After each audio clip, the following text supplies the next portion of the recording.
गृहनिर्माणाशी संबंधित आपले प्रश्न आमच्या एक्सपर्ट्सच्या सल्ल्यासाठी कमेंट्स बॉक्समध्ये विचारा आणि गृहनिर्माणाशी संबंधित अपडेट्ससाठी आमच्या चॅनलला सबस्क्राईब करा आणि बेल आयकॉनवर क्लिक करा. आपल्या देशातील अनेक गावांमध्ये समाजामध्ये आजही लोक पाण्यासाठी विहिरी किंवा बावडीवर अवलंबून असतात. जर आपण सुद्धा अशा ठिकाणी घर बांधत असाल तर आधी पाण्याचा पुरवठा नक्की करायला हवा. चला समजून घेऊया विहीर कशी तयार केली जाते ते. सर्वप्रथम प्लॉटचा सर्वे करून खोदकामासाठी योग्य जागा निवडली जाते. मग खोदकामाचे काम सुरू करा. दुसऱ्या बाजूने निघालेले दगड आणि माती यांचा एक वेगळा ढीग तयार करतात. लक्षात असू द्यात की एक्सपर्ट्सच्या देखरेखीत या गोष्टी कराव्यात आणि सेफ्टीची काळजी घ्यावी. पाण्याच्या स्त्रोतापर्यंत पोहोचल्यावर खोदकाम थांबतं.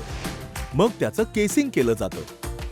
हे आपल्याला स्टोन मेसनरी किंवा कॉन्क्रीटच्या रिंग्स पासून बनवता येईल. आरसीसी रिंग्समुळे माती घसरण्याचा धोका कमी होतो.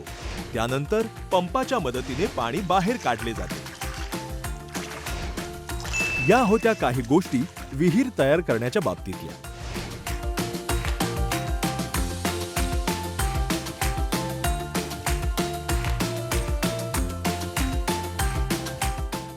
आपल्याकडे या विषयाशी संबंधित कोणतेही प्रश्न असल्यास कृपया खालील दिलेल्या कमेंट सेक्शन मध्ये विचारा.